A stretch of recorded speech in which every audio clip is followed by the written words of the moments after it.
Hello, pearl of പീസിലേക്ക് എല്ലാവർക്കും സ്വാഗതം. ഇന്നത്തെ ടോപ്പിക് കേരളത്തിലെ നദികളാണ്. ഇന്ന് നമ്മൾ പഠിക്കാൻ പോകുന്നത് കേരളത്തിലെ നദികളെക്കുറിച്ചാണ്. കേരളത്തിൽ എത്ര നദികളുണ്ട്? കേരളത്തിൽ 44 നദികളാണ് കേരളത്തിൽ ഒഴുകുന്നത്. കേരളത്തിൽ 44 നദികളാണ് കേരളത്തിലൂടെ ഒഴുകുന്നത്. അതിൽ കിഴക്കോട്ട് ഒഴുകുന്ന നദികൾ മൂന്നെണ്ണം കിഴക്കോട്ട് ഒഴുകുന്നതും ബാക്കി 41 നദികൾ പടിഞ്ഞാറോട്ട് ഒഴുകുന്നവയുമാണ്. 3 നദികൾ കിഴക്കോട്ടൊഴുകുന്നവയും ബാക്കി 41 നദികൾ പടിഞ്ഞാറോട്ടൊഴുകി അറബിക്കടലിലേക്ക് പതിക്കുന്നു. അപ്പോൾ നമുക്ക് ഒരു നദിയായി പരിഗണിക്കാൻ ഉള്ള കുറഞ്ഞ ദൂരം എന്ന് പറയുന്നത് 15 കിലോമീറ്റർ. 15 കിലോമീറ്ററിൽ കൂടുതൽ ദൂരമുള്ള നദികളെയാണ് നമ്മൾ നദിയായി കണക്കാക്കുന്നത്. നദി എന്ന് പേര് പറയുകയാണെങ്കിൽ 15 കിലോമീറ്ററിന് മുകളിൽ 15 കിലോമീറ്റർ മുകളിൽ ദൂരം വേണം. അതിൽ തന്നെ ഇപ്പം നമുക്ക് പഠിക്കാനുള്ളതെന്ന് വെച്ചാൽ 100 കിലോമീറ്ററിൽ കൂടുതൽ ദൈർഘ്യം ഒഴുകുന്ന നദികളെക്കുറിച്ചാണ് നമുക്ക് ആദ്യം നോക്കാം. അതിൽ ഏറ്റവും നീളം കൂടിയ കേരളത്തിലെ ഏറ്റവും നീളം കൂടിയ നദി പെരിയാർ നദിയാണ്. നീളം കൂടിയ നദി പെരിയാർ നദി. പെരിയാറിൻ്റെ ദൂരം എന്ന് പറയുന്നത് 244 കിലോമീറ്ററാണ്. പെരിയാറിൻ്റെ ദൂരം 244 കിലോമീറ്ററാണ്. പെരിയാർ കഴിഞ്ഞാൽ അടുത്ത നദി എന്ന് പറയുന്നത് ഭാരതപ്പുഴ. ഭാരതപ്പുഴയുടെ നീളം 209 കിലോമീറ്ററാണ്. ഭാരതപ്പുഴയുടെ നീളം 209 കിലോമീറ്ററാണ്. അടുത്തത് പമ്പയുടെ നീളം 176 കിലോമീറ്റർ. പമ്പയുടെ നീളം 176 കിലോമീറ്റർ. പമ്പ കഴിഞ്ഞാൽ അതിൽ താഴെ ചാലിയാറിൻ്റെത് 169 കിലോമീറ്റർ. ചാലിയാർ 169 കിലോമീറ്റർ. അടുത്തത് ചാലക്കുടിപ്പുഴ. ചാലക്കുടിപ്പുഴ 145.5 കിലോമീറ്റർ. 145.5 കിലോമീറ്ററാണ് ചാലക്കുടിപ്പുഴ. അടുത്തത് കടലുണ്ടിപ്പുഴ. കടലുണ്ടിപ്പുഴ 130 കിലോമീറ്റർ. അടുത്തത് അച്ചൻ കോവിലാർ നദി. അച്ചൻ കോവിലാർ നദി 128 കിലോമീറ്റർ. കല്ലട നദി 121 കിലോമീറ്റർ. മൂവാറ്റുപുഴ നദി 121 കിലോമീറ്റർ. വളപട്ടണം പുഴ 110 കിലോമീറ്റർ. ചന്ദ്രഗിരിപ്പുഴ 105 കിലോമീറ്റർ. ഇത്രയാണ് 100 കിലോമീറ്ററിൽ കൂടുതൽ ദൈർഘ്യമുള്ള നദികൾ. അതിൽ നമുക്ക് ഏറ്റവും നീളം കൂടിയ നദിയായ പെരിയാറിനെ കുറിച്ച് പഠിക്കാം. അതുപോലെ ഏറ്റവും ചെറിയ ഇപ്പം തെക്കേ അറ്റത്തു നിന്നും വടക്കേ അറ്റത്ത് വരെ ഏറ്റവും ചെറിയ നദി എന്ന് പറയുന്നത് മഞ്ചേശ്വരം പുഴയാണ്. മഞ്ചേശ്വരം പുഴ ഏറ്റവും ചെറിയ, വടക്കേ അറ്റത്തുള്ള ഏറ്റവും ചെറിയ നദി എന്ന് പറയുന്നത് മഞ്ചേശ്വരം പുഴ. മഞ്ചേശ്വരം പുഴയുടെ നീളം 16 കിലോമീറ്ററാണ്. മഞ്ചേശ്വരം പുഴയുടെ നീളം 16 കിലോമീറ്ററാണ്. ഇനി ഏറ്റവും നീളം കൂടിയ നദിയായ പെരിയാറിനെ കുറിച്ച് നമുക്ക് പഠിക്കാം. ഓക്കെ, പെരിയാറിൻ്റെ നീളം ഞാൻ പറഞ്ഞു 244 കിലോമീറ്ററാണ്. പെരിയാറിൻ്റെ നീളം 244 കിലോമീറ്ററാണ്. പെരിയാർ ഉത്ഭവിക്കുന്നത് തമിഴ്നാട്ടിലെ ശിവഗിരി മലകളിൽ നിന്നാണ്. പെരിയാർ ഉത്ഭവിക്കുന്നത് തമിഴ്നാട്ടിലെ ശിവഗിരി മലകളിൽ നിന്നാണ് പെരിയാർ ഉത്ഭവിക്കുന്നത്. പെരിയാർ കേരളത്തിൽ എത്തിക്കഴിഞ്ഞാൽ ഈ ആലുവയിൽ എത്തുമ്പോൾ പെരിയാർ രണ്ടായി സ്പ്ലിറ്റ് ആവുന്നുണ്ട്. പെരിയാർ രണ്ടായി സ്പ്ലിറ്റ് ആവുന്നുണ്ട്. അതിൽ ഒന്ന് മംഗലം പുഴയും മറ്റേത് മാർത്താണ്ഡൻ പുഴയുമാണ്. മംഗലം പുഴ പതിക്കുന്നത് കൊടുങ്ങല്ലൂർ കായലിലേക്കും മാർത്താണ്ഡൻ പുഴ പതിക്കുന്നത് വേമ്പനാട്ട് കായലിലേക്കുമാണ്. അപ്പോൾ ഇതിൽ ഒരു ക്വസ്റ്റ്യൻ നമുക്ക് നോക്കാം. 2 പതന സ്ഥാനമുള്ള നദികൾ എന്ന് ചോദിക്കുമ്പോൾ പെരിയാറാണ്. ഒന്ന് കൊടുങ്ങല്ലൂർ കായലും മറ്റേത് വേമ്പനാട്ട് കായൽ. അപ്പോൾ 2 പതന സ്ഥാനം എന്ന് വെച്ചാൽ അത് പെരിയാർ ആണ്. ഒന്ന് കൊടുങ്ങല്ലൂർ കായലും മറ്റൊന്ന് വേമ്പനാട്ട് കായലും. പെരിയാർ ഒഴുകുന്ന ജില്ലകൾ ഇടുക്കി, എറണാകുളം ജില്ലയിലും ഇടുക്കി ജില്ലയിലൂടെയും ഒഴുകുന്ന നദിയാണ് പെരിയാർ നദി. പെരിയാറിലാണ് ഏറ്റവും കൂടുതൽ അണക്കെട്ടുകൾ നിർമ്മിക്കപ്പെട്ടിട്ടുള്ളതും പെരിയാർ നദിയിലാണ്. പെരിയാറിലെ ഇമ്പോർട്ടൻ്റായ 2 അണക്കെട്ടുകൾ ഇടുക്കി, മുല്ലപ്പെരിയാർ, ഇനിയും ഉണ്ട്, അത് പറയാം. ഇടുക്കി, മുല്ലപ്പെരിയാർ അണക്കെട്ടുകളിലെ അതിൽ അതിലൊരു ക്വസ്റ്റ്യൻ ഞാൻ പറഞ്ഞുതരാം. ഏറ്റവും ഉയരം കൂടിയതും ഏറ്റവും വലിയ കമാന അണക്കെട്ടും ഏതാ?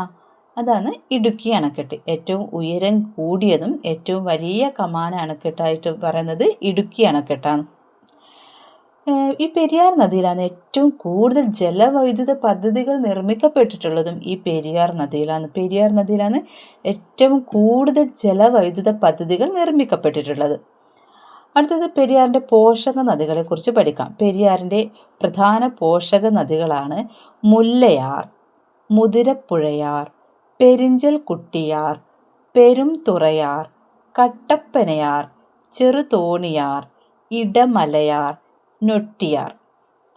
പെരിയാറിൻ്റെ പോഷക നദികളാണ് മുല്ലയാർ, മുതിരപ്പുഴയാർ, പെരിഞ്ചൽ കുട്ടിയാർ, പെരുംതുറയാർ, കട്ടപ്പനയാർ, ചെറുതോണിയാർ, ഇടമലയാർ, നൊട്ടിയാർ. അതുപോലെ തന്നെ പെരിയാറിൻ്റെ തീരത്ത് സ്ഥിതി ചെയ്യുന്നത് മലയാറ്റൂർ പള്ളി, ആലുവ അദ്വൈതാശ്രമം, ആദി ശങ്കരകീർത്തി സ്തംഭ മണ്ഡപം. ഇതൊക്കെ പെരിയാറിൻ്റെ തീരത്താണ്. പെരിയാറിൻ്റെ തീരത്താണ് മലയാറ്റൂർ പള്ളി, ആലുവ അദ്വൈതാശ്രമം, ആദി ശങ്കരകീർത്തി സ്തംഭ മണ്ഡപം. ഇത് മൂന്നും പെരിയാറിൻ്റെ തീരത്താണ്. അതുപോലത്തെ പെരിയാറാണ് ഏറ്റവും നീളം കൂടിയ നദി. കേരളത്തിലൂടെ ഒഴുകുന്ന ഏറ്റവും നീളം കൂടിയ നദി പെരിയാറാണ്. അതുകൊണ്ട് തന്നെ ഏറ്റവും കൂടുതൽ ജലം വഹിക്കുന്നതും പെരിയാർ നദിയാണ്. ഏറ്റവും കൂടുതൽ ജലം വഹിക്കുന്നത് പെരിയാർ നദിയാണ്. പെരിയാറിൻ്റെ പ്രാചീന പേരാണ് ചൂർണി. ചൂർണി എന്നാണ് പെരിയാറിൻ്റെ പ്രാചീന പേര്. ഈ ചൂർണി ഈ ഒരു ക്വസ്റ്റ്യൻ PSC പരീക്ഷയ്ക്ക് അധികം ചോദിച്ച ക്വസ്റ്റ്യനാണ്. പെരിയാറിൻ്റെ പ്രാചീന പേര് ചൂർണി. അതുപോലെ തന്നെ കേരളത്തിൻ്റെ ജീവനാഡി എന്നറിയപ്പെടുന്നത് പെരിയാർ നദിയാണ്. ഇതൊക്കെ PSCയിൽ ക്വസ്റ്റ്യൻ ചോദിച്ചതാണ്. കേരളത്തിൻ്റെ ജീവനാഡി എന്നറിയപ്പെടുന്നതും ചൂർണിയാണ്. അതുപോലെ കേരളത്തിലെ ആദ്യ ജലവൈദ്യുത പദ്ധതി, ഇതും PSCയിൽ ചോദിച്ച ക്വസ്റ്റ്യനാണ്. ആദ്യ പള്ളിവാസൽ പദ്ധതിയാണ് കേരളത്തിലെ ആദ്യ ജലവൈദ്യുത പദ്ധതി. കേരളത്തിലെ ആദ്യ ജലവൈദ്യുത പള്ളിവാസൽ പദ്ധതിയും പെരിയാർ നദിയിലാണ്. പള്ളിവാസൽ പദ്ധതി ആരംഭിച്ച വർഷം 1940 മാർച്ച് 19. 1940 മാർച്ച് 19. അതുപോലെ പെരിയാറിൽ സ്ഥാപിച്ച അടുത്ത കുറച്ച് ജലവൈദ്യുത പദ്ധതി, പെരിയാർ സ്ഥാപിച്ചിട്ടുള്ള ജലവൈദ്യുത പദ്ധതികളെ കുറിച്ച് പഠിക്കാം. പള്ളിവാസൽ, ചെങ്കുളം, പന്നിയാർ, നേര്യമംഗലം, ലോവർ പെരിയാർ. പള്ളിവാസൽ, ചെങ്കുളം, പന്നിയാർ, നേര്യമംഗലം, ലോവർ പെരിയാർ. അടുത്തത് നേരത്തെ നമ്മൾ പെരിയാറിൽ സ്ഥാപിച്ചിട്ട് 2 അണക്കെട്ടുകളെ പറഞ്ഞു. ഇടുക്കി അണക്കെട്ടുകൾ, മുല്ലപ്പെരിയാർ ഡാമിനെ കുറിച്ചിട്ട് പറഞ്ഞു. ബാക്കി കൂടി നമുക്കൊന്ന് പറയാം. പെരിയാർ സ്ഥാപിച്ചിട്ടുള്ള അണക്കെട്ടുകളാണ് Mullaperiyar dam, Bhoothathankettu, Idukki dam, Kundala dam, Cheruthoni dam, Kulamavu dam, Idamalayar dam, Ponmudi dam, lower Periyar dam, Mattupetty dam, Erattayar dam, Chenkulam dam, Anayirangal. ഇത്രയും ഇതിലും കൂടെ ഇമ്പോർട്ടൻ്റ് ആയിട്ടുള്ള അണക്കെട്ടുകളാണ് ഇത്. അത് പറഞ്ഞ് ഏറ്റവും കൂടുതൽ അണക്കെട്ടുകൾ നിർമ്മിക്കപ്പെട്ടതും പെരിയാറിലാണ്. അതിൽ ഇമ്പോർട്ടൻ്റ് ആയ കുറച്ച് അണക്കെട്ടുകൾ ഇനിയും കുറച്ച് ഉണ്ട്. ഇതാണ് ഇമ്പോർട്ടൻ്റ് ആയിട്ടുള്ള കുറച്ച് അണക്കെട്ടുകൾ. അപ്പോൾ പെരിയാറിനെ കുറിച്ച് ഇത്രയാണ് പറയാനുള്ളത്. അടുത്ത് നമുക്ക് പഠിക്കാനുള്ളത് ഭാരതപ്പുഴ. രണ്ടാമത്തെ നീളം കൂടിയ നദിയാണ് ഭാരതപ്പുഴ. ഭാരതപ്പുഴയുടെ നീളം എന്ന് പറയുന്നത് 209 കിലോമീറ്ററാണ്. ഭാരതപ്പുഴയുടെ നീളം 209 കിലോമീറ്ററാണ്. ഭാരതപ്പുഴ ഉത്ഭവിക്കുന്നത് തമിഴ്നാട്ടിലെ ആനമലയിലാണ്. ഭാരതപ്പുഴയുടെ ഉത്ഭവസ്ഥാനം തമിഴ്നാട്ടിലെ ആനമല. തമിഴ്നാട്ടിലൂടെ 45 കിലോമീറ്റർ അമരാവതി എന്ന പേരിൽ ഒഴുകിയിട്ടാണ് ഭാരതപ്പുഴ കേരളത്തിലേക്ക് പ്രവേശിക്കുന്നത്. പാലക്കാട് ചുരം വഴി പാലക്കാട് ചുരം വഴി കേരളത്തിലേക്ക് പ്രവേശിക്കുന്നു. ഏതൊക്കെ ജില്ലയിലാണ് ഭാരതപ്പുഴ ഒഴുകുന്നത്? പാലക്കാട്, തൃശ്ശൂർ, മലപ്പുറം. 3 ജില്ലകളിലൂടെയാണ് ഭാരതപ്പുഴ ഒഴുകുന്നത്. പാലക്കാട്, തൃശ്ശൂർ, മലപ്പുറം. ഈ 3 ജില്ലകളിലൂടെ ഒഴുകി പൊന്നാനിയിൽ വെച്ച് അറബിക്കടലിൽ പതിക്കുന്നു. ഈ 3 ജില്ലകളിലൂടെ പാലക്കാട്, തൃശ്ശൂർ, മലപ്പുറം എന്നീ 3 ജില്ലകളിലൂടെ ഒഴുകി പൊന്നാനിയിൽ വെച്ച് അറബിക്കടലിൽ പതിക്കുന്നു. ഭാരതപ്പുഴയുടെ പ്രധാന പോഷക നദികളെക്കുറിച്ച് നമുക്ക് നോക്കാം. ഭാരതപ്പുഴയുടെ പ്രധാന പോഷക നദികൾ ഏതൊക്കെയാ? കണ്ണാടിപ്പുഴ, തൂതപ്പുഴ, ഗായത്രിപ്പുഴ, കൽപ്പാത്തിപ്പുഴ. അപ്പോൾ ഭാരതപ്പുഴയ്ക്ക് 4 പോഷക നദികളാണ് ഉള്ളത്. കണ്ണാടിപ്പുഴ, തൂതപ്പുഴ, ഗായത്രിപ്പുഴ, കൽപ്പാത്തിപ്പുഴ. അപ്പോൾ കേരളത്തിലെ ഏറ്റവും നമ്മൾ പെരിയാറിൽ പഠിച്ച സമയത്ത് പറഞ്ഞു, കേരളത്തിലെ ഏറ്റവും ഉയരം കൂടിയ ഡാം എന്ന് പറയുന്നത് ഇടുക്കി ഡാമാണ്. ഉയരം കൂടിയതും കമാന അണക്കെട്ട് ഉള്ളത് ഇടുക്കി ഡാമാണ്. പക്ഷേ കേരളത്തിലെ ഏറ്റവും വലിയ ഡാം എന്ന് ചോദിച്ചാൽ മലമ്പുഴ ഡാമാണ്. കേരളത്തിലെ ഏറ്റവും വലിയ ഡാം എന്ന് ചോദിച്ചത്, വലിയ ഡാം എന്നത് മലമ്പുഴ ഡാമാണ്. മലമ്പുഴ ഡാം ഉദ്ഘാടനം ചെയ്തത് മദ്രാസ് മുഖ്യമന്ത്രി കാമരാജാണ്. മലമ്പുഴ ഡാം ഉദ്ഘാടനം ചെയ്തത് 1956. അതുപോലെ ഭാരതപ്പുഴയുടെ അടുത്ത പ്രത്യേകത എന്ന് പറയുന്നത് പ്രസിദ്ധമായ മാമാങ്കം നടന്നിരുന്ന തിരുനാവായ ഭാരതപ്പുഴയുടെ തീരത്താണ്. ഇതൊക്കെ പി എസ് സി പരീക്ഷയിൽ ക്വസ്റ്റ്യൻ വന്നതാണ്. പ്രസിദ്ധമായ മാമാങ്കം നടന്നത് എവിടെയാണ്? മാമാങ്കം നടന്നിരുന്ന തിരുനാവായ ഭാരതപ്പുഴയുടെ തീരത്താണ്. അതുപോലെ കേരള കലാമണ്ഡലത്തിൻ്റെ ആസ്ഥാനമായ ചെറുതുരുത്തിയും ഭാരതപ്പുഴയുടെ തീരത്താണ്. കേരളത്തിലെ കലാമണ്ഡലത്തിൻ്റെ ആസ്ഥാനമായ ചെറുതുരുത്തി ഭാരതപ്പുഴയുടെ തീരത്താണ്. കലാമണ്ഡലത്തിൻ്റെ ആസ്ഥാനമായ ചെറുതുരുത്തി ഭാരതപ്പുഴയുടെ തീരത്താണ്. ഭാരതപ്പുഴയുടെ കുറുകെയുള്ള ഏറ്റവും നീളം കൂടിയ പാലം മായന്നൂർ പാലമാണ്. ഭാരതപ്പുഴയുടെ കുറുകെയുള്ള ഏറ്റവും നീളം കൂടിയ പാലം മായന്നൂർ പാലം. ഭാരതപ്പുഴയുടെ കുറുകെയുള്ള ഏറ്റവും നീളം കൂടിയ പാലം മായന്നൂർ പാലം. അതുപോലെ പല പേരുകളിലായിട്ട് ഭാരതപ്പുഴയെ നമ്മൾ അറിയപ്പെടുന്നത് ഏതൊക്കെയാണ്? കേരളത്തിൻ്റെ ഗംഗ എന്നറിയപ്പെടുന്നത് ഭാരതപ്പുഴയാണ്. കേരളത്തിൻ്റെ നൈൽ എന്നറിയപ്പെടുന്നതും ഭാരതപ്പുഴ. കേരളത്തിൻ്റെ നൈൽ എന്നറിയപ്പെടുന്ന നദി ഭാരതപ്പുഴയാണ്. അതുപോലെ മറ്റു പേരുകളിലും കൂടി ഭാരതപ്പുഴ അറിയപ്പെടുന്നത് നിള, പേരാർ, പൊന്നാനിപ്പുഴ എന്ന പേരിലും ഭാരതപ്പുഴ അറിയപ്പെടുന്നുണ്ട്. നിള, പേരാർ, പൊന്നാനിപ്പുഴ എന്ന പേരിലും ഭാരതപ്പുഴയെ നമ്മൾ അറിയപ്പെടുന്നത്. അതുപോലെ ഭാരതപ്പുഴ ചിറ്റൂരിൽ ശോകനാശിനി പുഴ എന്നറിയപ്പെടുന്നു. ചിറ്റൂരിൽ ഭാരതപ്പുഴ എന്താണ് അറിയപ്പെടുന്നത്? ശോകനാശിനി പുഴ. ഇത് ആരാ പേരിട്ടത്? തുഞ്ചത്ത് രാമാനുജൻ എഴുത്തച്ഛൻ ഭാരതപ്പുഴയെ ശോകനാശിനി പുഴ എന്നുകൂടി അറിയപ്പെടുന്നുണ്ട്. ആ പേര് നൽകിയത് തുഞ്ചത്ത് രാമാനുജൻ എഴുത്തച്ഛനാണ് ഭാരതപ്പുഴയെ ചിറ്റൂരിൽ ശോകനാശിനി പുഴ എന്ന് പറഞ്ഞത്. അതുപോലെ അടുത്ത 2 ഇമ്പോർട്ടൻ്റ് ആയിട്ടുള്ള ക്വസ്റ്റ്യൻസ് എന്ന് പറയുന്നത് നിളയുടെ കഥാകാരൻ എന്നറിയപ്പെടുന്നത് ആരാന്നുള്ളത് ചോദിക്കും. നിളയുടെ കഥാകാരൻ എന്നറിയപ്പെടുന്നത് MT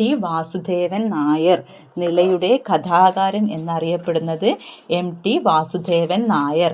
അതുപോലെ നിളയുടെ കവി എന്ന് വിശേഷിപ്പിക്കുന്നത് പി കുഞ്ഞിരാമൻ നായർ.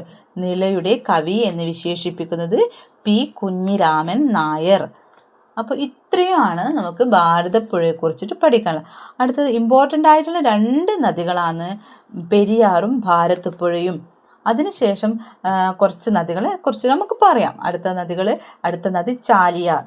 അടുത്ത നദിയാണ് ചാലിയാർ. ചാലിയാറിൻ്റെ നീളം 169 കിലോമീറ്ററാണ്. അപ്പോൾ ഉത്ഭവം ഇളമ്പലേരി കുന്നുകൾ. ചാലിയാർ ഉത്ഭവിക്കുന്നത് ഇളമ്പലേരി കുന്നുകൾ, പതിക്കുന്നത് അറബിക്കടലിൽ. അതുപോലെ ഈ ചാലിയാറിനെ കുറിച്ചിട്ട് പറയുന്നത് ഏറ്റവും കൂടുതൽ മലിനീകരണം സംഭവിച്ച നദിയാണ് ചാലിയാർ. എവിടെ നിന്നാണ് ഇത്രയും മലിനീകരണം സംഭവിച്ചത്? മാവൂർ, ഗ്വാളിയോർ റയോൺസ് ആ ഫാക്ടറിയിൽ നിന്നുള്ള അതുകൊണ്ടാണ് ഈ ചാലിയാർ മലിനീകരണം, ഏറ്റവും കൂടുതൽ മലിനീകരണം സംഭവിച്ച ഒരു നദിയാണ് ചാലിയാർ. അപ്പോൾ അടുത്തത്, ഈ ചാലിയാർ തന്നെ ഓട് വ്യവസായത്തിന് പ്രസിദ്ധമായ ഫറൂഖ് പട്ടണം സ്ഥിതി ചെയ്യുന്നത് ചാലിയാറിൻ്റെ തീരത്താണ്. ഓട് വ്യവസായത്തിന് പ്രസിദ്ധമായ ഫറൂഖ് പട്ടണം സ്ഥിതി ചെയ്യുന്നത് ചാലിയാറിൻ്റെ തീരത്താണ്. അപ്പോൾ ഈ ചാലിയാറിനെ ബേപ്പൂർ പുഴ എന്നും അറിയപ്പെടുന്നു. ചാലിയാറിനെ ബേപ്പൂർ പുഴ എന്നും അറിയപ്പെടുന്നു. അപ്പോൾ നമ്മൾ 3 നദികളെക്കുറിച്ച് പഠിച്ച്: പെരിയാർ, ഭാരതപ്പുഴ, ചാലിയാർ. അപ്പോൾ അതിൽ ഇമ്പോർട്ടൻ്റ് പെരിയാറും ഭാരതപ്പുഴ. അടുത്തത് പമ്പയെക്കുറിച്ചാണ് നമ്മൾ പഠിക്കുന്നത്, പമ്പയെക്കുറിച്ച്. അപ്പോൾ നമ്മൾ ചാലിയാറിനേക്കാൾ മുന്നേ പഠിക്കേണ്ട ഒരു നദിയായിരുന്നു പമ്പ. അത് ഇമ്പോർട്ടൻ്റ്, കുറച്ചുകൂടി ഇമ്പോർട്ടൻ്റ് പമ്പയെക്കുറിച്ചാണ് പഠിക്കുക. പമ്പയുടെ നീളം എന്ന് പറയുന്നത് 176 കിലോമീറ്ററാണ്. 176 കിലോമീറ്ററാണ് പമ്പയുടെ നീളം. പമ്പയുടെ ഉത്ഭവസ്ഥാനം പുലച്ചിമലയിലെ പീരുമേട്. ഉത്ഭവസ്ഥാനം പുലച്ചിമലയിലെ പീരുമേട്. പതനസ്ഥാനം വേമ്പനാട്ടുകായൽ. അപ്പോൾ ഇതിനെ, പമ്പയെ നമ്മൾ ബാരിസ് എന്നുകൂടി അറിയപ്പെടുന്നു. പ്രാചീന കാലത്ത് പമ്പയുടെ പേര് ബാരിസ് എന്നായിരുന്നു. ദക്ഷിണ ഭഗീരഥി എന്നറിയപ്പെടുന്നതും പമ്പാ നദിയാണ്. ദക്ഷിണ ഭഗീരഥി എന്നറിയപ്പെടുന്നതും പമ്പയാണ്. അതുപോലെ തന്നെ മധ്യകാല തിരുവിതാംകൂറിൻ്റെ ജീവനാഡി എന്നറിയപ്പെടുന്ന നദിയും പമ്പയാണ്. മധ്യകാല തിരുവിതാംകൂറിൻ്റെ ജീവനാഡി എന്നറിയപ്പെടുന്ന നദിയും പമ്പയാണ്. അതുപോലെ ദേശീയ സംരക്ഷണ പദ്ധതിയിൽ ഉൾപ്പെട്ട കേരളത്തിലെ ഏക നദി എന്ന് പറയുന്നത് പമ്പയാണ്. ദേശീയ സംരക്ഷണ പദ്ധതിയിൽ ഉൾപ്പെട്ടിട്ടുള്ള ഏക നദി പമ്പയാണ്. അപ്പോൾ പമ്പയുടെ തീരത്താണ്, ശബരിമല തീരത്താണ് പമ്പ സ്ഥിതി ചെയ്യുന്നത്. പമ്പ നദി ശബരിമല, അതുകൊണ്ട് ശബരിമലയെ കുറച്ചുകൂടി നമ്മൾ, ദക്ഷിണ കുംഭമേള എന്നറിയപ്പെടുന്നത് ശബരിമല മകരവിളക്കിനെയാണ് ദക്ഷിണ കുംഭമേള എന്നറിയപ്പെടുന്നത്. പിന്നെ നമുക്കടുത്ത് പഠിക്കാനുള്ളതെന്ന് വെച്ചാൽ ഈ പമ്പയുടെ പോഷക നദികളാണ്. പോഷക നദികൾ എന്ന് വെച്ചാൽ അച്ചൻ കോവിലാർ, മണിമലയാർ, ചെറുകോൽപ്പുഴ. അച്ചൻ കോവിലാർ, മണിമലയാർ, ചെറുകോൽപ്പുഴ. അതുപോലെ ചെറുകോൽപ്പുഴയുടെ തീരത്ത് നടക്കുന്ന ഹിന്ദു മത സമ്മേളനവും പ്രസിദ്ധമാണ്. ചെറുകോൽപ്പുഴയുടെ തീരത്ത് നടക്കുന്ന ഹിന്ദു മത സമ്മേളനവും പ്രസിദ്ധമായ ഒരു കാര്യമാണ്. അപ്പോൾ അതുപോലെ ആറന്മുള, ചെങ്ങന്നൂർ, എടത്വ എന്നിവ സ്ഥിതി ചെയ്യുന്നത് പമ്പാ നദിയുടെ തീരത്താണ്. പമ്പാ നദിയുടെ തീരത്ത് ആറന്മുള, ചെങ്ങന്നൂർ, എടത്വ എന്നിവ സ്ഥിതി ചെയ്യുന്നത്. അടുത്തത് ആറന്മുള ജലത്തിൻ്റെ പൂരം എന്നറിയപ്പെടുന്ന ആറന്മുള ഉത്രട്ടാതി വള്ളങ്ങൾ. അതൊരു ഇമ്പോർട്ടൻ്റ്, ജലത്തിൻ്റെ പൂരം എന്നറിയപ്പെടുന്നത് ആറന്മുള ഉത്രട്ടാതി വള്ളംകളി. വള്ളംകളിക്ക് തുടക്കം കുറിക്കുന്നത് ചമ്പക്കുളം മൂലം വള്ളംകളിയാണ് വള്ളംകളിക്ക് തുടക്കം കുറിക്കുന്നത്. അപ്പോൾ ഇത്രയും പറഞ്ഞാൽ നമുക്ക് പമ്പ ഇത്രയും പോയിന്റ്സ് മാത്രമേ പമ്പ നദിക്ക് ഉള്ളൂ. അതുപോലെ പമ്പയുടെ ഒരു കുട്ടനാടിനെ കുറിച്ചൊരു പേര് ഏതൊക്കെ അറിയപ്പെടുന്നത്, പമ്പയുടെ ധാനം എന്നറിയപ്പെടുന്നത് കുട്ടനാടാണ്. അതുപോലെ ചുണ്ടൻ വള്ളങ്ങളുടെ നാട് എന്നറിയപ്പെടുന്നത് കുട്ടനാട്. കേരളത്തിൻ്റെ നെതർലാൻഡ് എന്നറിയപ്പെടുന്നത് കുട്ടനാടാണ്. കേരളത്തിൻ്റെ നെല്ലറ എന്നിങ്ങനെ അറിയപ്പെടുന്നത് കുട്ടനാട്. കുട്ടനാടിന് എന്തൊക്കെ നമുക്ക് പറയാം? പമ്പയുടെ ധാനം എന്ന് പറയാം, ചുണ്ടൻ വള്ളങ്ങളുടെ നാട്, കേരളത്തിൻ്റെ നെതർലാൻഡ്, കേരളത്തിൻ്റെ നെല്ലറ, ഇത്രയും പേരിൽ കുട്ടനാടിനെ അറിയപ്പെടുന്നത്. അപ്പോൾ നമുക്ക് ഈ 4 നദികളെ കഴിഞ്ഞ് ഇനി അടുത്തത് നമുക്ക് ഇമ്പോർട്ടൻ്റ് ആയ 2-3 നദികളെ കുറിച്ച് പഠിച്ച് കഴിഞ്ഞാൽ നമുക്ക് കേരളത്തിൽ ഇമ്പോർട്ടൻ്റ് ആയ നദികളെ കുറിച്ചിട്ടാവും. അടുത്തത് മഞ്ചേശ്വരം പുഴ. മഞ്ചേശ്വരം പുഴ ഞാൻ പറഞ്ഞു ഏറ്റവും ചെറിയ നദി, 16 കിലോമീറ്റർ മാത്രമാണ് മഞ്ചേശ്വരം പുഴയുടെ നീളം. ഏറ്റവും വടക്കേ അറ്റത്തെ നദിയാണ് മഞ്ചേശ്വരം പുഴ. ഉത്ഭവം എന്ന് പറയുന്നത് ബാലപ്പൂണി കുന്നുകൾ. ഉത്ഭവം ബാലപ്പൂണി കുന്നുകൾ. പതനം ഉപ്പളക്കായ്. അത്രയേ ഉള്ളൂ. മഞ്ചേശ്വരം പുഴയെ കുറിച്ച് ആകെയുള്ള ഒരു ക്വസ്റ്റ്യൻ ആണ്. ഏറ്റവും ചെറിയ നദി ഏതാന്ന് ചോദിക്കും, അത് മഞ്ചേശ്വരം പുഴ. അടുത്തത് നെയ്യാർ എന്ന് അഗസ്ത്യമലയിലാണ് ഉത്ഭവം, അറബിക്കടലിൽ പതിക്കുന്നു. ഏറ്റവും തെക്കേ അറ്റത്തുള്ള നദി എന്ന് പറയുന്നത് നെയ്യാറെന്ന്. ആ ഒരു ക്വസ്റ്റ്യൻ ഉണ്ടാവും. ഏറ്റവും തെക്കേ അറ്റത്തുള്ള നദി എന്ന് പറയുന്നത് നെയ്യാറാണ്. അപ്പോൾ നെയ്യാറിനെ കുറിച്ച് എത്രയോ പഠിക്കാനുള്ളത്. ചാലക്കുടി പുഴയാണ് അടുത്തത്. ചാലക്കുടി പുഴയിൽ ഇമ്പോർട്ടൻ്റ് ആയിട്ടുള്ളതെന്ന് വെച്ചാൽ നമുക്ക് ഒരുപാട് വെള്ളച്ചാട്ടങ്ങളുണ്ട്. ആതിരപ്പള്ളി, വാഴച്ചാൽ, പെരിങ്ങൽകുത്ത് എന്നീ വെള്ളച്ചാട്ടങ്ങളൊക്കെ ചാലക്കുടി പുഴയിലാണ് ഉള്ളത്. ഏറ്റവും വലിയ വെള്ളച്ചാട്ടം ആതിരപ്പള്ളി വെള്ളച്ചാട്ടം, എല്ലാവർക്കും അറിയാമായിരിക്കും. ആതിരപ്പള്ളി വെള്ളച്ചാട്ടം ചാലക്കുടി പുഴയിൽ, അതും ക്വസ്റ്റ്യൻ ചോദിക്കുന്നതാണ്. PSCയിൽ ക്വസ്റ്റ്യൻ വരുന്നതാണ്. ആതിരപ്പള്ളി വെള്ളച്ചാട്ടം ഏത് പുഴയിലാണെന്ന് ചോദിക്കും. ചാലക്കുടി പുഴ. അടുത്തത് ചന്ദ്രഗിരി പുഴയാണ്. ചന്ദ്രഗിരി പുഴ എന്ന് വെച്ചാൽ കാസർഗോഡ് ജില്ലയിലാണ്. നീളം 105 കിലോമീറ്റർ. ഉത്ഭവം പാറ്റിക്കാട്ട് വനത്തിലാണ് ഉത്ഭവം. പതനം അറബിക്കടലിൽ തന്നെ. അപ്പോൾ കേരളത്തിൽ 100 കിലോമീറ്റർ, അപ്പോൾ ഒരു ക്വസ്റ്റ്യൻ ഇതിലുണ്ട്. 100 കിലോമീറ്റർ കൂടുതൽ നീളത്തിൽ ഒഴുകുന്ന ഏറ്റവും വടക്കേ അറ്റത്തുള്ള നദി എന്ന് പറയുന്നത് 100 കിലോമീറ്റർ കൂടുതൽ ഒഴുകുന്ന വടക്കേ അറ്റത്ത് ചന്ദ്രഗിരി പുഴയാണ്. അപ്പോൾ ഏറ്റവും ചെറിയ നദി എന്ന് പറയുമ്പോൾ മഞ്ചേശ്വരം പുഴയും. 100 കിലോമീറ്റർ കൂടുതൽ നീളമുള്ള നദികളിൽ ഏറ്റവും വടക്കേ അറ്റത്തുള്ള നദി എന്ന് പറയുന്നത് ചന്ദ്രഗിരി പുഴയാണ്. അപ്പോൾ ഈ ചന്ദ്രഗിരി പുഴ എങ്ങനെയാണ്?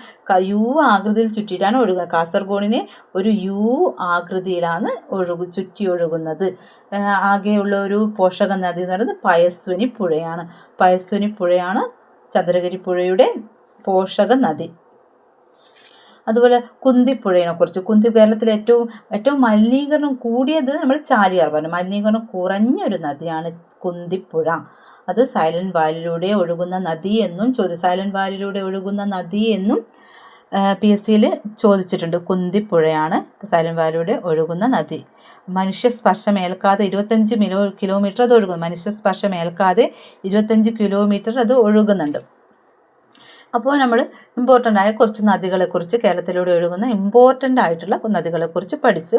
ഇനി അടുത്ത് പടിഞ്ഞാറോട്ട് ഒഴുകുന്ന നദികളാണ് ഇത്രയും സമയം പറഞ്ഞത്. അടുത്തത് കിഴക്കോട്ട് 3 നദികളാണ് കേരളത്തിൽ കിഴക്കോട്ട് ഒഴുകുന്ന നദികളായിട്ടുള്ളത്. കബനി, ഭവാനി, പാമ്പാർ. അപ്പോൾ ഈ 3 നദികളും കാവേരിയുടെ പോഷക നദികളാണ്. കാവേരി നദിയുടെ പോഷക നദികളാണ് കബനി, ഭവാനി, പാമ്പാർ. അപ്പോൾ കബനിയെക്കുറിച്ച് പഠിക്കാം. കബനിയുടെ ഉത്ഭവം തൊണ്ടാർമുടി, പതനം കാവേരി. അപ്പോൾ കിഴക്കോട്ടൊഴുകുന്ന നദിയിൽ ഏറ്റവും വലിയ നദി കബനി നദിയാണ്. അപ്പോൾ കേരളത്തിൽ നിന്നും കർണാടകയിലേക്ക് ഒഴുകുന്ന നദിയാണ്. അപ്പോൾ കിഴക്കോട്ട് ഒഴുകുന്ന നദിയാണ്. അപ്പോൾ കർണാടകയിലേക്കാണ് ഒഴുകുന്ന നദിയാണ്. കേരളത്തിൻ്റെ ഒരു ഏക നദീദ്വീപാണ് കുറുവ ദ്വീപ്. കുറുവ ദ്വീപ് കബനി നദിയിലാണ്. ഏക നദീ ദ്വീപായ കുറുവ ദ്വീപ് കബനി. അതുപോലെ തന്നെ ഏറ്റവും വലിയ മണൽ അണക്കെട്ടായ ബാണാസുര സാഗർ ഡാം എവിടെയാണ് ഉള്ളത്? കബനി നദിയിൽ. വലിയ മണൽ അണക്കെട്ടായ ബാണാസുര സാഗർ അണക്കെട്ട് കബനി നദിയിലാണ്. അടുത്തത് നമുക്ക് പഠിക്കാനുള്ളത് ഭവാനി നദിയെക്കുറിച്ച്. കബനി നദിയെക്കുറിച്ച് അത്രയോ പോയിന്റ്സ് മാത്രമേ ഉള്ളൂ. അടുത്തത് ഭവാനി നദി. ഭവാനി നദി അട്ടപ്പാടിയിലെ ഉത്ഭവസ്ഥാനം അട്ടപ്പാടിയിലെ ശിരുവാണി. അട്ടപ്പാടിയിലെ ശിരുവാണിയിലാണ് ഭവാനി നദിയുടെ ഉത്ഭവസ്ഥാനം. പതനം കാവേരിയിൽ. അപ്പോൾ കോയമ്പത്തൂരിലേക്കുള്ള ശുദ്ധജല വിതരണത്തിനായി നിർമ്മിച്ച അണക്കെട്ട് ശിരുവായി അണക്കെട്ടാണ്. കോയമ്പത്തൂരിലേക്കുള്ള ശുദ്ധജല വിതരണത്തിനായി നിർമ്മിച്ച അണക്കെട്ട് ശിരുവാണി അണക്കെട്ട്. അതുപോലെ ഭവാനി നദിയുടെ പോഷക നദിയാണ് ശിരുവാണി. അടുത്ത് നമുക്ക് പഠിക്കാനുള്ളത് പാമ്പാർ. പാമ്പാറിൻ്റെ ഉത്ഭവസ്ഥാനം ബെന്മൂറാണ് പാമ്പാറിൻ്റെ ഉത്ഭവസ്ഥാനം. പാമ്പാറിൻ്റെ ഉത്ഭവസ്ഥാനത്ത് ഇതിനെ തലയ്യാർ എന്നും അറിയപ്പെടുന്നു. ഇത് മറയൂർ കാടുകളിലൂടെയും ചിന്നാർ വന്യജീവി സങ്കേതങ്ങളിലൂടെയും ഒഴുകുന്ന നദിയാണ് പാമ്പാർ. തൂവാനം വെള്ളച്ചാട്ടം പാമ്പാർ നദിയിലാണ്. അടുത്ത നമുക്ക് കുറച്ച് ഇമ്പോർട്ടൻറ്റ് ഫാക്ട്സ് നമുക്ക് പഠിക്കാം. സ്പെഷ്യൽ ഫോക്കസ് ചെയ്തിട്ടുള്ള കുറച്ച് കാര്യങ്ങൾ.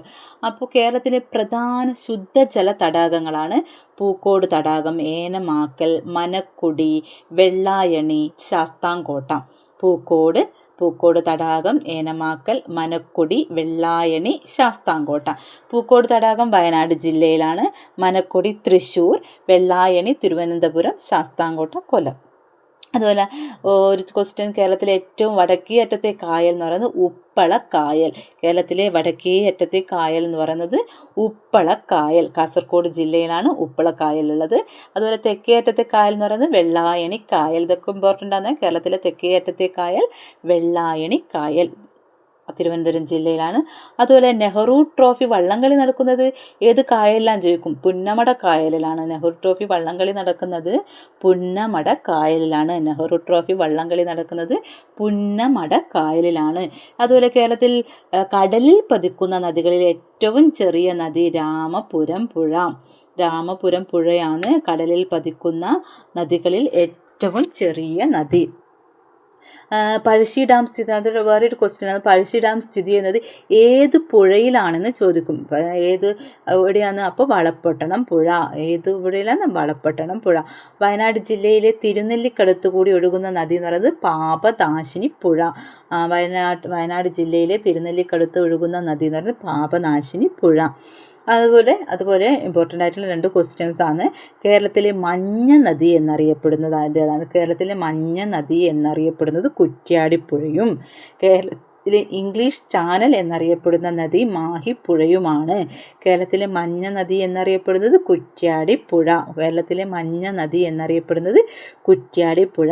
കേരളത്തിലെ ഇംഗ്ലീഷ് ചാനൽ എന്നറിയപ്പെടുന്നത് മാഹിപ്പുഴ, അതല്ലെങ്കിൽ മയ്യഴിപ്പുഴ. മാഹിപ്പുഴ അല്ലെങ്കിൽ മയ്യഴിപ്പുഴ, കേരളത്തിലെ ഇംഗ്ലീഷ് ചാനൽ എന്നറിയപ്പെടുന്നത്. അതുപോലെ മൂന്നാറിൽ സംഗമിക്കുന്ന നദികൾ നല്ലതണ്ണി, മുതിരമ്പുഴ, കുണ്ടള. അടുത്തതൊരു ക്വസ്റ്റ്യൻ അധിക PSCയിലും ചോദിച്ചതായിട്ട് കണ്ടിട്ടുണ്ട്. സൈലന്റ് വാലിയിൽ നിന്നും ഉത്ഭവിക്കുന്ന നദി. സൈലന്റ് വാലിയിൽ നിന്നും ഉത്ഭവിക്കുന്ന നദിയാണ് തൂതപ്പുഴ. സൈലന്റ് വാലിയിൽ നിന്നും ഉത്ഭവിക്കുന്ന നദിയാണ് തൂതപ്പുഴ. അപ്പോൾ നമ്മൾ എന്തൊക്കെ പഠിച്ചിന്ന്? ഇന്ന് പഠിച്ചത് കേരളത്തിലെ നദികളെക്കുറിച്ചാണ്. അപ്പോൾ നദികളെക്കുറിച്ച് പടിഞ്ഞാറോട്ട് ഒഴുകുന്ന നദികൾ കേരളത്തിൽ 44 നദികളുണ്ട്. അതിൽ പടിഞ്ഞാറോട്ട് ഒഴുകുന്ന നദികൾ 41 നദികളും കിഴക്കോട്ട് ഒഴുകുന്നത് 3 നദികളാണെന്ന് പഠിച്ച്. അതുപോലെ പടിഞ്ഞാറോട്ട് ഒഴുകുന്ന നദികളിൽ ഇമ്പോർട്ടൻ്റ് ആയിട്ടുള്ള കുറച്ച് നദികളാണ് നമ്മൾ പഠിച്ചിട്ടുള്ളത്. പെരിയാർ, ഭാരതപ്പുഴ, പമ്പ, ചാലിയാർ, മഞ്ചേശ്വരം പുഴ, നെയ്യാർ, ചാലക്കുടി, ചന്ദ്രഗിരിപ്പുഴ ഇത്രയൊക്കെയാണ് നമ്മൾ പടിഞ്ഞാറോട്ട് ഒഴുകുന്ന നദികളിൽ കുറച്ച് ഇമ്പോർട്ടൻ്റ് ആയിട്ടുള്ള ക്വസ്റ്റ്യൻസും എല്ലാം പഠിച്ചത്. അപ്പോൾ കിഴക്കോട്ട് ഒഴുകുന്ന നദികൾ ഏതെല്ലാം? 3 നദികളാണ് കിഴക്കോട്ട് ഒഴുകുന്ന നദികൾ. കബനി, ഭവാനി, പാമ്പാർ. ഇവ 3ഉം കാവേരിയുടെ പോഷക നദികളാണെന്നും പഠിച്ചു. കാവേരിയുടെ പോഷക നദികളാണ് ഇവ മൂന്നും കിഴക്കോട്ട് ഒഴുകുന്ന നദികൾ. അതിലും നമ്മൾ കുറച്ച് ഇമ്പോർട്ടൻ്റ് ആയിട്ടുള്ള ക്വസ്റ്റ്യൻസൊക്കെ നോക്കി. അത് അത്ര കുറച്ച് കാര്യങ്ങളേ ഉള്ളൂ. കബനിയിലും ഭവാനിയിലും പാമ്പാറിലും പഠിക്കാൻ കുറച്ച് കാര്യങ്ങളേ ഉള്ളൂ. അതും പറഞ്ഞ് കുറച്ച് സ്പെഷ്യൽ ഫോക്കസ് നോക്കി. ഇത്രയൊക്കെയാണ് നമുക്ക് ഇന്ന് പഠിക്കാനുള്ള ടോപ്പിക് എന്ന് പറയുന്നത്. അപ്പോൾ കേരളത്തിലെ നദികൾ നമ്മൾ കുറച്ച് കാര്യങ്ങൾ മൊത്തം ഒരുവിധം എല്ലാം നമ്മൾ പോയിട്ടുണ്ട്. അപ്പോൾ ഇത്രയാണ് നമ്മുടെ കേരളത്തിലെ നദികളെക്കുറിച്ച് പഠിക്കാനുള്ളത്. ഓക്കെ, അപ്പോൾ ഇത്രയും എല്ലാവർക്കും മനസ്സിലായിട്ടുണ്ടെന്ന് വിശ്വസിക്കുന്നു. ഓക്കെ എന്നാൽ ഇന്നത്തെ ടോപ്പിക്ക് ഇവിടെ കഴിഞ്ഞു.